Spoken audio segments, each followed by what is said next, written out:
কাঁটাযুক্ত lily প্রজাতির রসালো এই ভেষজ উদ্ভিদটি মূলত মরুভূমির উদ্ভিদ। মাদাগাস্কার এবং আফ্রিকার মরুভূমি অঞ্চলের এই উদ্ভিদটিকে আমরা ঘৃতকুমারী বা অ্যালোভেরা নামে চিনি।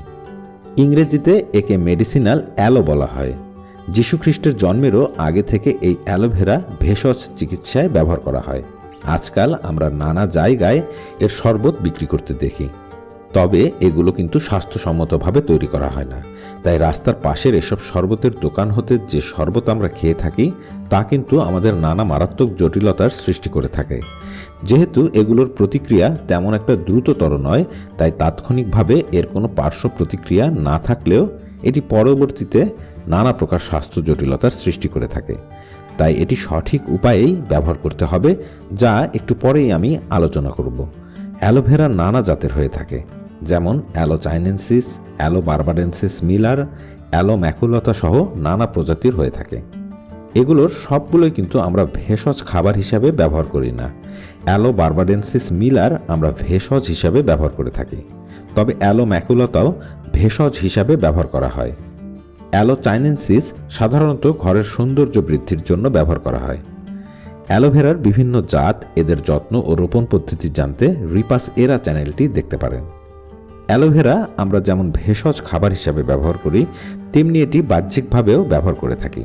তবে খাবার সময় যে সতর্কতা আমাদের মানতে হবে তা হলো এটির সঠিক প্রসেসিং।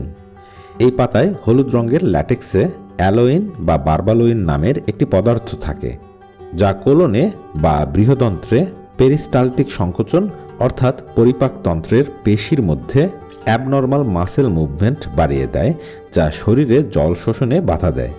ফলে মল ভেজা ও পাতলা হয়ে যায়। এটি শরীরের ইলেকট্রোলাইটের ভারসাম্যহীনতা, ডায়রিয়া সহ পেট ব্যথা সৃষ্টি করতে পারে। এটি গর্ভবতী মায়ের জন্য ক্ষতিকর। সেজন্যই অ্যালোভেরা খাবার আগে এই হলুদ পদার্থটি সঠিকভাবে বের করে নিতে হবে। রাস্তার ধারের শরবতের দোকানগুলোতে অ্যালোভেরার জেল হতে এই পদার্থটি সঠিকভাবে বের করা হয় না, তাই আমরা এর থেকে নানা প্রকার শারীরিক জটিলতায় ভুগে থাকি। একটি পাতা কেটে এভাবে খাড়া অবস্থায় রেখে দিলে অল্প সময়ের ভেতরেই এই অ্যালো ল্যাটেক্স বের হয়ে যায়। পরবর্তীতে জেল বের করে তাও জলের ভেতর কিছু সময় ভিজিয়ে রেখে উপরের পিচ্ছিল পদার্থের কিছুটা বের করে তারপর এটি খেতে হবে। এটি সরাসরি চিবিয়ে বা সালাদে অথবা শরবত বানিয়ে খেতে পারেন। এই শরবতে আরও নানা প্রকার ভেষজ উপাদানও মিশিয়ে খাওয়া যায়। এটি শরীরের জন্য খুবই উপকারী। বিশেষ করে কোষ্ঠকাঠিন্যের জন্য এটি খুবই উপকারী। মানবদেহের জন্য অতি প্রয়োজনীয় 8টি অ্যামাইনো অ্যাসিড সহ এতে প্রায় 20টি অ্যামাইনো অ্যাসিড রয়েছে, যা ইনফ্লামেশন ও প্রদাহ কমায় এবং উপকারী ব্যাকটেরিয়া বৃদ্ধি করে অন্ত্রে প্রদাহ সৃষ্টিকারী ব্যাকটেরিয়া প্রতিরোধ করে।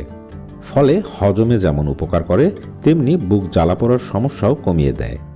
এতে অ্যান্থ্রাকুইনন নামের একটি যৌগ অ্যালোইমোডিন রয়েছে। এটি মেয়েদের স্তন ক্যান্সারের প্রসারকে কমিয়ে দেয়, সাথে সাথে অন্যান্য ক্যান্সার প্রতিরোধেও বেশ কার্যকর। এর আরও একটি বড় গুণ হলো এটি শরীর হতে টক্সিন বের করতে খুবই কার্যকর। শুধু বের করতে নয়, যারা নিয়মিত অ্যালোভেরার জুস পান করেন তাদের শরীরে সাধারণত এই বিষাক্ত পদার্থ প্রবেশই করতে পারে না। একইভাবে এর অ্যান্টিমাইক্রোবিয়াল এবং অ্যান্টি ফাঙ্গাল উপাদান রোগ প্রতিরোধ ক্ষমতাও বৃদ্ধি করে। অ্যালোভেরা জেলের জুস ত্বকের যত্নেও খুবই উপকারী। এটি মুখের দুর্গন্ধ, মুখের ঘা দূর করতে, রোদে পোড়া, পোকামাকড়ের কামড় বা ত্বকের ফুসকুড়ি সহ নানা বাহ্যিক সমস্যাও সহজেই দূর করতে পারে। ক্লান্তি দূর করতে, এমনকি রক্তচাপ নিয়ন্ত্রণ করতে ও ওজন নিয়ন্ত্রণ করতে খুবই পারদর্শী। চুলের জন্য যে অ্যালোভেরা খুবই উপকারী তা আর বলার অপেক্ষা রাখে না। চুল পরিষ্কার, চুলের পুষ্টি সরবরাহ ও চকচকে চুলের জন্য এটি খাওয়ার পাশাপাশি বাহ্যিকভাবেও ব্যবহারে উল্লেখযোগ্য উপকার মেলে। তবে অ্যালোভেরা বাহ্যিকভাবে ব্যবহার করতে হলে এর ল্যাটেক্স না বের করলেও চলে, কারণ বাহ্যিকভাবে এটি ক্ষতির বদলে উপকারী করে থাকে। প্রায় সকল প্রকার ভেষজই সকালে খালি পেটে খাওয়াই সবচেয়ে ভালো। অ্যালোভেরার জুস যদি সকালে হাফ কাপ খালি পেটে খান, তবে এটি হজমে যেমন খুবই ভালোভাবে সাহায্য করতে পারে, তেমনি শরীরের টক্সিন বের করতে ও বিপাকক্রিয়াকে উন্নত করতেও খুবই কার্যকরভাবে সাহায্য করতে পারে। তাছাড়া এটি খাওয়ার আধা ঘন্টা বা 30 মিনিট আগেও খেতে পারেন হজম ও গ্যাস্ট্রিকের সমস্যার উন্নতি করতে। তবে কোনো ভেষজই প্রতিদিন খাওয়া উচিত নয়। টানা না খেয়ে সপ্তাহে 3 দিন করে খেতে পারেন, অথবা টানা 1 সপ্তাহ বা 2 সপ্তাহ খেলে পরের 1 সপ্তাহ বিরতি দিবেন। তবে সপ্তাহে 3 দিন খেলে তেমন কোনো পার্শ্ব প্রতিক্রিয়া তৈরি হওয়ার সম্ভাবনা থাকে না। অ্যালোভেরা অ্যালার্জি কমাতে সাহায্য করে থাকে, তবে এটি পান করার ফলে অ্যালার্জির সমস্যা হলে এটি খাওয়া হতে আপাতত বিরত থাকতে হবে। অ্যালোভেরার পাতা বাহ্যিকভাবে ব্যবহার করা হলেও এটি কিন্তু খাওয়া কোনোভাবেই ঠিক নয়। উপরে যেভাবে বললাম ঠিক সেভাবে সঠিক নিয়মটি অনুসরণ করে এর জেল খেতে হবে।